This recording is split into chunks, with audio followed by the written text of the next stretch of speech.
Hello guys, ABS की पाठशाला में आप सभी का स्वागत है। और आज हम लोग फिजिक्स की इस क्लास को जैसे हम कंटिन्यू करते आ रहे हैं उसे आगे बढ़ाएंगे। चैप्टर 2 पढ़ रहे थे हम लोग, उसी का पार्ट 7 आज हम लोग पढ़ेंगे। और उम्मीद है बच्चों कि आप लोग भी फिजिक्स की क्लासेस का लुत्फ़ ले रहे होंगे। और अगर आप सभी को या किसी को भी कोई डाउट आता है तो आप कमेंट करके पूछ सकते हैं, आपकी समस्या का निस्तारण जल्द से जल्द किया जाएगा। तो आज का हमारा टॉपिक है कि समान पृष्ठ घनत्व की। तो पहले तो हम लोग टॉपिक को समझने की कोशिश करते हैं, क्या है वो कहता है समान पृष्ठ घनत्व है, यानी कि जो सिग्मा होता है वो दोनों प्लेटों के लिए बराबर है। घनत्व की धन और ऋण आवेशित समांतर अब अचालक प्लेटें आ गई। कौन सी प्लेटें आ गई? अचालक प्लेटें हैं, उनके बीच में और उनके बाहर क्या निकालना है? वैद्युत क्षेत्र की तीव्रता। तो देखिए कई सारे टर्म्स यहाँ पर मिक्सअप कर दिए गए हैं। पहली चीज़ तो पृष्ठावेश घनत्व तो समान कर दिया गया है, प्लेटों के बीच में भी कह दिया गया है, बाहर भी कहा गया है, साथ में अचालक प्लेटें भी दे दी गई हैं। तो ये चूँकि हमारा पार्ट 7 है, जिन लोगों ने कंटिन्यूसली वीडियोस को फॉलो किया होगा, यानी जिन्होंने वीडियो नंबर 5, 6 देखा होगा, 4 देखा होगा, उनको डेफिनेटली ये चीज़ें एकदम क्लियर होंगी, क्रिस्टल क्लियर होंगे कि ये क्या हैं। तो अगर आपने अभी पार्ट 7 पे विज़िट किया है तो मेरा सजेशन है कि आप सबसे पहले पार्ट 4, 5, 6 देखिए, ताकि इसके लिए बैकग्राउंड आपके पास तैयार हो जाए, क्योंकि हम इसमें कई सारी चीज़ें डायरेक्ट करने वाले हैं जिसका सीधा संबंध हमारी प्रीवियस वीडियोस से होगा, जिन्हें कि आप कमेंट बॉक्स में डिस्क्रिप्शन बॉक्स में देख सकते हैं। तो चलिए हम लोग पहले थोड़ा सा चित्र में देख लेते हैं क्या है। तो हमारे पास 2 अचालक प्लेटें थी जिन पर हम लोगों ने धनावेश ऋणावेश वितरित किया था। तो पहली प्लेट ये, दूसरी प्लेट ये। पहली प्लेट के लिए वैद्युत क्षेत्र की तीव्रता E1, दूसरे के लिए कितनी है? E2। प्लेटों के अंदर एक बिंदु P है जहाँ पर वैद्युत क्षेत्र की तीव्रताएं एक ही दिशा में हैं। E1, E2 दोनों एक ही दिशा में हैं। बाहर अगर हम देखें तो बाहर जो बिंदु P डैश है वहाँ पर दोनों वैद्युत क्षेत्र की दिशाएं एक दूसरे के विपरीत हो जाती हैं। क्यों हो जाती हैं? क्योंकि माइनस आवेश के लिए जो बल रेखाएं होती हैं वो अंदर की तरफ आती हैं, इसलिए दिशा इसकी अंदर की तरफ हो जाएगी। प्लस के लिए बाहर की तरफ जाती है, इसलिए E1 की दिशा बाहर की तरफ हो जाएगी। ये जो डिवाइस हमारे पास बन के आएगी, इस डिवाइस का काम क्या होता है? इस डिवाइस का काम होता है कि अगर एक कोई सीमित क्षेत्र है, लिमिटेड एरिया है, और उस लिमिटेड एरिया में हमें एक समान वैद्युत क्षेत्र उत्पन्न करना है। एक समान, अगर एक समान वैद्युत क्षेत्र किसी सीमित क्षेत्र में उत्पन्न करना है तो हम इस टेक्निक का यूज करते हैं। करना क्या होता है? एक शर्त है। शर्त यह है कि प्लेटों के बीच की जो दूरी है वो प्लेटों की लंबाई से बस बड़ी नहीं होनी चाहिए।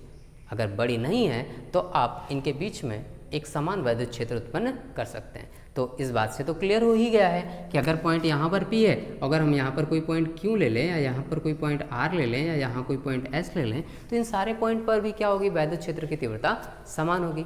यानी कि प्लेटों के बीच में हर एक बिंदु पर वैद्युत क्षेत्र की तीव्रता समान होगी। और ठीक वैसे ही प्लेटों के बाहर हर एक बिंदु पर, जैसे यहाँ पर हम S डैश ले लें, यहाँ R डैश ले लें, तो इन बिंदुओं पर भी वैद्युत क्षेत्र की तीव्रता समान होगी। अब ये तो पता चल गया कि अंदर समान होगी, बाहर भी समान होगी, लेकिन होगी कितनी ये नहीं पता है। तो उसी के लिए हम लोग निकालेंगे। और हम लोग किसके लिए काम करने जा रहे हैं? अचालक प्लेट के लिए काम करने जा रहे हैं, जिसका कि हम लोगों ने प्रीवियस क्लास में डेरिवेशन देखा था। तो आज हम लोग डायरेक्ट इसका करेंगे। लिखेंगे पहली प्लेट के लिए, पहली प्लेट के लिए वैद्युत क्षेत्र की तीव्रता। पहली प्लेट के लिए वैद्युत क्षेत्र की तीव्रता क्या होगी? Is equals to E1 is equal to, चूंकि पहले के लिए E1 हमने लिख लिया, E1 इज इक्वल टू कितना हो जाएगा? Sigma upon 2 epsilon not. के क्यों नहीं लिया? के इसलिए नहीं लिया क्योंकि ये सिस्टम हमारा कहाँ रखा है? वायु निर्वात में, इसलिए के इज इक्वल टू 1 कंसिडर कर लिया।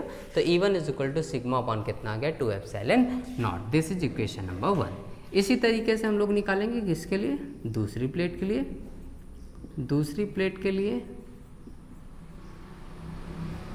वैद्युत क्षेत्र की तीव्रता। तो दूसरी प्लेट के लिए वैद्युत क्षेत्र की तीव्रता E2 क्या हो जाएगी हमारे पास? Sigma upon 2 epsilon naught. Clear है? This is equation number 2। अब क्या करेंगे हम लोग?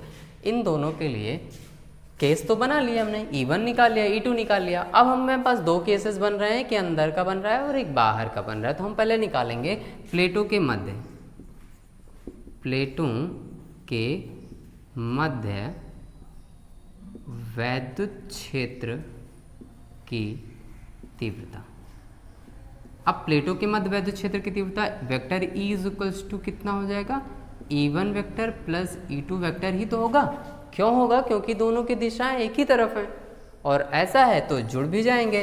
कितना आ जाएगा, sigma upon 2 epsilon not plus sigma upon 2 epsilon not. तो कितना हो जाएगा भाई, 2 सिग्मा अपॉन 2 एप्सिलॉन नॉट हो जाएगा कि नहीं, हर बराबर है तो जुड़ गया।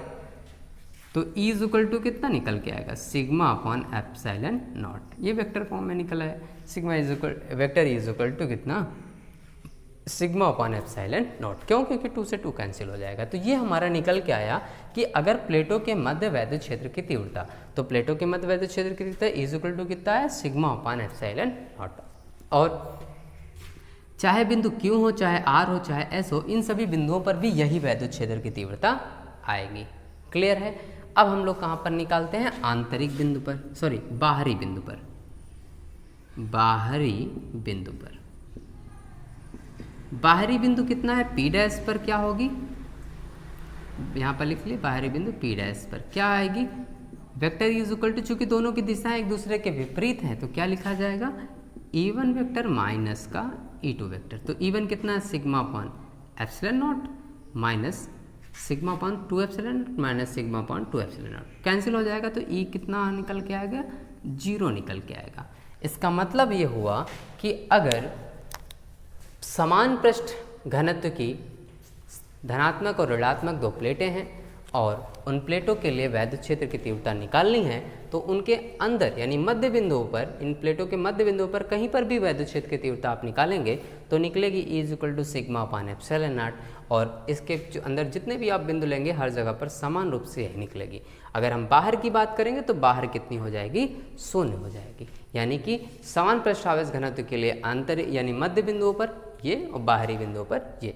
एक और ख़ास बात है कि हमने यहाँ पर एक कंडीशन ली कि पृष्ठावेश घनत्व, हालांकि पहले एक चीज़, ये हमारा डेरिवेशन तो यहाँ पर क्लियर हो गया है, हम कुछ और इसमें इंक्लूड करने जा रहे हैं। मान लेते हैं कि ये जो हम यहाँ पर पहला टर्म लिखते हैं कि समान पृष्ठावेश घनत्व जो हम पहले कंसीडर किए हैं, इस पृष्ठावेश घनत्व को हम समान माने ही ना। हम ऐसा भी तो कर सकते हैं, इसको हम अरेंज कर रहे हैं, आप लोग इसको देख लीजिएगा। मान लीजिए कि हमने कहा कि ये जो दो प्लेटें हैं और इन दो की दोनों प्लेटों के लिए जो वैद्युत क्षेत्र की तीव्रता निकालेंगे आप, तो पृष्ठावेश घनत्व तो समान नहीं है। पहले वाले का सिग्मा 1 है और दूसरे वाले का कितना है, सिग्मा 2 है। तो बताइए वैद्युत क्षेत्र की तीव्रता का व्यंजक क्या होगा। तो देखिए क्या होगा, E1 is equal to sigma 1 upon 2 epsilon naught हम लोग लिख लेंगे कि नहीं लिख लेंगे। उसी तरीके से E2 कितना निकलेगा हमारा, सिग्मा 2 अपॉन 2 एप्सिलॉन नॉट। फिर से दोनों को अगर आप ऐड करोगे, E निकालोगे तो कितना निकल के आएगा, 1 अपॉन 2 एप्सिलॉन नॉट कॉमन हो जाएगा, बचेगा कितना, सिग्मा 1 प्लस सिग्मा 2। आ जाएगा कि नहीं आ जाएगा, आप ट्राई करके देख लीजिएगा, इनको ऐड करिएगा कितना निकलेगा, नहीं तो हम करके दिखा देते हैं आपको।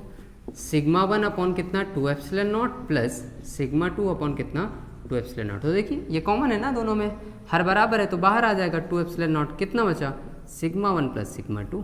आया कि नहीं। इसी तरीके से अगर आप माइनस वाले के लिए निकालना चाहेंगे तो सिमिलर चलेंगे, बस केवल यहाँ पर क्या लग जाएगा, माइनस लग जाएगा। ये तो हमारे बिंदु P के लिए हो गया था, और अगर P डैश के लिए चाहिए तो E कितना निकलेगा, 1 upon 2 epsilon not sigma 1 minus sigma 2। Clear है।